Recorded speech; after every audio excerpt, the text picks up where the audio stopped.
বেলারুসের প্রধানমন্ত্রীকে তুলে নিয়ে চলে গিয়েছে আমেরিকার প্রেসিডেন্ট। হামলা হানো, তার বাড়িতে ঢুকে তুলে নিয়ে চলে এসো, কিডন্যাপ করে নিয়ে চলে গিয়েছে। শক্তি, আমেরিকার শক্তি আছে। বাংলাদেশ যিনি চালাচ্ছেন এখন, ডাক্তার ইউনূস, তার বয়স কত? ৮০ বৎসর। কত বললাম? ৮০। আমার আব্বাজির বয়স ৮০ বৎসর। ধরে ধরে নিয়ে গিয়ে স্টেজে চাপাই, 40 মিনিট 1 ঘন্টা কোনো রকম কথা বলেন। গলা ঠিক আছে, শরীর অসুস্থ, দুর্বল। আমার আব্বাজির ডাক্তার ইউনূস সাহেবের বয়স ৮০ বৎসর। আমি ইয়াসিন, আমার বয়স হচ্ছে 39-এ পা রাখলাম। তো আমার সাথে যদি লড়াই লাগান হাতাহাতি, ও জিতবে না আমি? কথা বলেন, আমি ঠেলে দিলেই পড়ে যাবে। শক্তিতে আমার সাথে পারবে না। তার কাছে শক্তি কি আছে? সামরিক শক্তি আছে, তার ডিফেন্স সিস্টেম, মিলিটারি, তার বডিগার্ড, এইটাই হচ্ছে তার শক্তি। শারীরিক শক্তি নেই। কোরআন খুলেন, মানুষের জন্য আল্লাহ মারাত্মক কথা বলেছেন। শুধু এটা একটা মানুষের জন্য নয়, পৃথিবীর মানব জাতির জন্য আল্লাহ বললেন, ইন্নাল ইনসানা খুলিকা হালুয়া, আমি মানুষকে অসহায় আর দুর্বল সৃষ্টি করেছি, মানুষ সবল নয়। মানুষ সবল নয়, বলবান নয়। যারা নিজেকে সবল বলবে, সব থেকে বড় জিনিস বলে দিই, কেউ যদি বলে আমার কোনো দুর্বলতা নাই, আল্লাহর কসম করে বলছি, আল্লাহর কসম, মিথ্যা কথার উপরে খাওয়া যায় না, সত্যের উপরে খাওয়া যায়। কিসের উপরে? সত্যের উপরে। আল্লাহর কসম করে বলছি, পৃথিবীর রাজা বাদশাহ, বর্তমানে যতগুলো রাষ্ট্রনেতা আছে, এমন কেউ নেই যে আমার আল্লাহর কাছে দুর্বল নয়। একটা দুর্বলতা সবারই আছে। যদি বলেন কোনটা? আপনারা জানেন, পৃথিবীর 2টো রাষ্ট্রনেতা সব থেকে ঘেরাটোপে থাকে। একটা হচ্ছে ডোনাল্ড ট্রাম্প, আমেরিকার প্রেসিডেন্ট, আর একটা হচ্ছে রাশিয়ার প্রেসিডেন্ট ভ্লাদিমির পুতিন। একটা পুতিন নাই, প্লাস্টিক সার্জারি করে 10খানা পুতিন আছে, 9টা নকল। ওর নিজের চেহারাকে প্লাস্টিক সার্জারি করে রেখেছে যেন কেউ চিনতে না পারে কোনটা আসল মাল। তাহলে তার জানের ভয় আছে না নেই? আছে তো। এর থেকে বড় দুর্বল কি আছে? ছেড়ে দিন। আমেরিকার প্রেসিডেন্ট যে গাড়িতে চাপে, সেই 4 চাকা গাড়িটায় না মিসাইল লাগবে, না পরমাণুর আসর হবে। সেই গাড়িতে যে ড্রাইভার থাকবে, সে কমপক্ষে 3 থেকে 4 ঘন্টা যুদ্ধ করতে পারবে। গাড়ির ভেতরে এতগুলো মাল ম্যাটেরিয়াল ভরা আছে, এত মিসাইল লেস আছে গাড়িটা। কিন্তু বিশ্বাস করুন, এত সুরক্ষার ভেতরে থাকলেও ইমানদারির সঙ্গে বলুন তো, মালাকুল মউত এলে কেউ আটকাতে পারবে? কথা বলেন, জোরে বলবেন না সুবহানাল্লাহ। তাহলে মৃত্যুর কাছে সব হার। তাহলে যে মৃত্যুর কাছে হেরে যাবে, সে কি করে সবল হতে পারে? যার কাছে মৃত্যু এসে গ্রাস করে ফেলবে, মালাকুল মউত যাকে মৃত্যু দিতে পারে, তার ক্ষমতা নেই, তার বডিগার্ডের ক্ষমতা নেই, তার শক্তির ক্ষমতা নেই, তার সামরিকের ক্ষমতা নেই যে তার মৃত্যুকে রুখে দিই। তাইলে এর থেকে বড় দুর্বলতা আর কি নেবেন? এর থেকে বড় দুর্বলতা কারুর শারীরিক দুর্বলতা, কারুর সামাজিক, কারুর অর্থনৈতিক, কারুর রাজনৈতিক, কারুর পারিবারিক।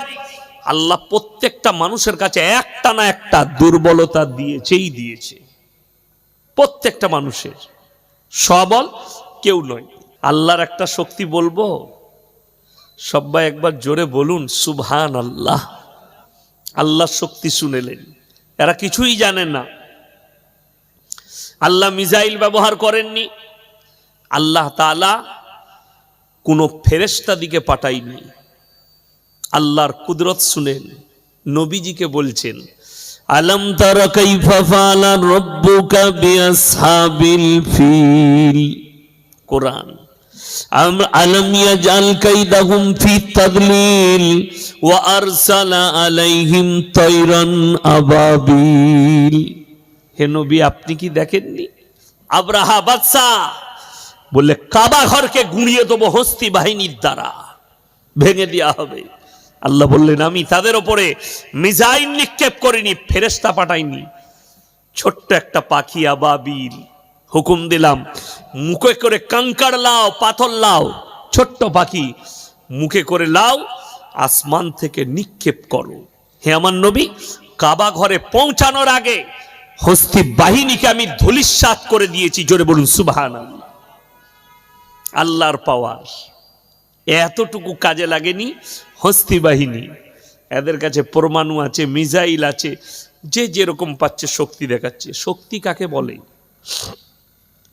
যতগুলো রাষ্ট্র নেতা বর্তমানে দেখছেন পৃথিবীতে, একজনাও শক্তিশালী নয়। যতগুলো ভারতের নেতা দেখছেন, অঞ্চল প্রধান, অঞ্চল সভাপতি থেকে নেতা, মন্ত্রী, এমএলএ, এমপি, একজনও শক্তিশালী নয়। যদি বলেন শক্তি কাকে বলে, ইতিহাসের পাতা খুলতে হবে। মুর্শিদাবাদের মাটিতে হাজারটা দৌড়ের বাড়ি নবাব সিরাজউদ্দৌলার বাড়ি দাঁড়িয়ে আছে। তার ঘরে গিয়ে একবার দেখে আসুন। তার যে তলোয়ার রাখা আছে, 50 কিলোর বেশি ওজন তলোয়ারের। আমাদের মতো 4টা মরদ লাগবে তলোয়ারটা তুলতে।